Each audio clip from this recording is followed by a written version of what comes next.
Good afternoon, students. This is Anu Sharma, and I have a topic for all of you from the book Macroeconomics. Today's topic is stock and flow. यानी आज हम stock and flow के बारे में बात करने वाले हैं। और लास्ट टाइम मैंने आपको कंजप्शन एक्सपेंडिचर के बारे में बताया था।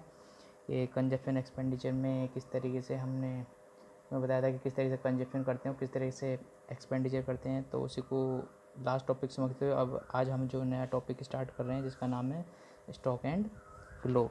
सबसे पहले बात करते हैं स्टॉक और फ्लो की। पहले स्टॉक का मीनिंग जानेंगे, फिर फ्लो का मीनिंग जानेंगे एग्जांपल के साथ। तो स्टार्ट करते हैं। Stock a stock is a quantity measure at a particular point of time. यानी अगर हम बात करें स्टॉक की, तो स्टॉक वो क्वांटिटी है, यानी ये वो क्वांटिटी है जो हम पर्टिकुलर पॉइंट ऑफ टाइम पर मेज़र कर रहे हैं। फॉर एग्जांपल के तौर पर, जैसे अभी टुडे, आज, इस तरीके से हम उसको पर्टिकुलर पॉइंट ऑफ टाइम पर मेज़र करते हैं।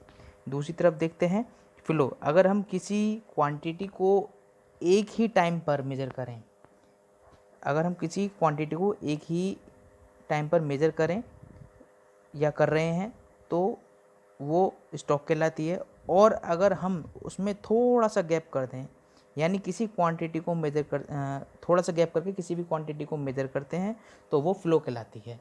A flow is a quantity measured over a specified period of time. यानी मैंने कि अभी बताया था, अगर हम किसी क्वांटिटी को एक ही टाइम पर मेज़र करते हैं तो वो स्टॉक कहलाती है। और अगर उसमें हम थोड़ा सा गैप कर दें तो वो क्या कहलाती है? फ्लो कहलाती है।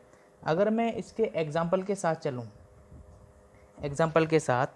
तो इसके एग्जांपल दिए हुए हैं। Bank account balance on January 1, 2019 stock का, और सेकंड एग्जांपल है वाटर इन ए टैंक।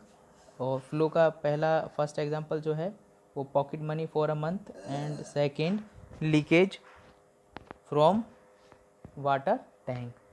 इसमें से देखते हैं, मतलब ये है जो कि आपके बैंक अकाउंट में जो इकट्ठा अमाउंट है, ठीक है, या एक्यूमुलेटेड अमाउंट है, तो वो स्टॉक का कंसेप्ट होता है, ठीक है। और अगर हम pocket money for a month की बात करें तो ये हमारा किसका कंसेप्ट होगा? फ्लो का। और इसका एक अच्छा एग्जांपल और है।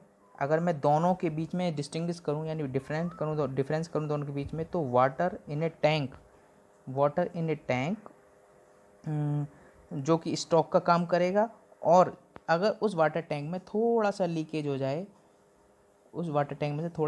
जिससे वाटर फ्लो होने लगेगा, तो वो फ्लो का काम करेगा, ठीक है। आपको समझ में आ गया होगा स्टॉक और फ्लो के बारे में। अब आगे बढ़ते हैं कि हमारी इकोनॉमी में कौन कौन से सेक्टर्स होते हैं, और हमारी इकोनॉमी के सेक्टर होते हैं कौन कौन से हैं। Four sectors of the economy. पहला सेक्टर है हाउस होल्ड, दूसरा सेक्टर है प्रोड्यूसर्स, तीसरा सेक्टर है गवर्नमेंट, और चौथा सेक्टर है रेस्ट ऑफ द वर्ल्ड, ठीक है। चारों सेक्टर पता पड़ गए तुमको। अब हमें पता चलता है कि हाउस होल्ड होते कौन है। दोबारा पहले पर आते हैं, इसका मतलब जानें क्या होता है, हाउस होल्ड होता क्या है। अब हमें पता है कि हाउस होल्ड होता कौन है। तो हाउस होल्ड तो हम ही हैं जो प्रोडक्शन नहीं करते, केवल कंजप्शन करते हैं, जैसे कि हम, ठीक है। दूसरा बात करें प्रोड्यूसर की, तो प्रोड्यूसर क्या है? प्रोड्यूसर वो होते हैं जो दूसरों के लिए सामान बनाते हैं, यानी जो हाउस होल्ड की जो ज़रूरत होती हैं, जो वांट्स होती हैं, उनको पूरा करते हैं। गवर्नमेंट सेक्टर हो गया, जो गवर्नमेंट हमारे लिए काम करती है, यानी गवर्नमेंट जो है इन दोनों के ऊपर निर्भर करेगी, ठीक है। बात करते हैं नंबर 4 की, रेस्ट ऑफ द वर्ल्ड की। रेस्ट ऑफ द वर्ल्ड वो है जिनमें एक्सपोर्ट और इंपोर्ट होता है, यानी इसको अदर इकोनॉमी भी कहा जा सकता है, ठीक है। अब देखते हैं कि चारों सेक्टर एक दूसरे पर इंटरडिपेंडेंट हैं, तो वो किस तरीके से इंटरडिपेंडेंट है, डिपेंडेंट नहीं है, ठीक है। वो इस तरीके से देखते हैं। पहला है, देखो, house hold, producers, government, rest of the world. अब जो प्रोड्यूसर्स हैं उन्हें हाउस होल्ड से क्या चाहिए, यानी इनको क्या चाहिए। और जो हमारे FOP हैं, हमारे मतलब हाउस होल्ड के, जो हमारे FOP हैं, FOP का मतलब होता है फैक्टर ऑफ प्रोडक्शन, ठीक है। जैसे लैंड है, लेबर है, कैपिटल है या एंटरप्रेनर है, ये हमारे क्या हैं, FOPs हैं, ठीक है। यानी स्किल भी बोल सकते हैं हम एंटरप्रेनर को। तो ये जो होते हैं ये हाउस होल्ड के पास होते हैं। किसके पास होते हैं? हाउस होल्ड के पास। तो प्रोड्यूसर को हाउस होल्ड से क्या चाहिए, यानी इसको इससे क्या चाहिए, इससे इसको क्या चाहिए, मान लो लेबर इसने इसको दे दी, ठीक है। इसने हाउस होल्ड ने प्रोड्यूसर को क्या दे दी, लेबर। तो अब इसने इसको ये दिया है तो ये इसके बदले में फ्री में तो लेबर देगा नहीं, तो प्रोड्यूसर इसके बदले में क्या देगा, इसको क्या देगा, वेजेस देगा। क्या देगा, वेजेस। यानी हाउस होल्ड को क्या चाहिए था, FOP से, यानी हाउस होल्ड को प्रोड्यूसर से क्या चाहिए कि सामान बनाए और उसकी नीड को पूरा करे। तो ये दोनों आपस में इंटरडिपेंडेंस हो गए, ठीक है। यानी इसके लिए ये सामान बनाएगा तो ये इसको क्या देगा, लेबर देगा, और जब ये सामान बनाएगा तो इसके बदले में एक इसको क्या देगा, वेजेस देगा। जाहिर सी बात है।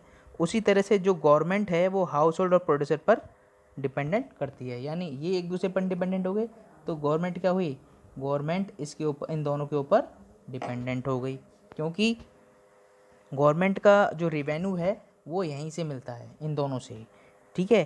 तो नॉन टैक्स रिसीव जो नॉन टैक्स के रूप में आ सकता है और वो यहीं से आएगी।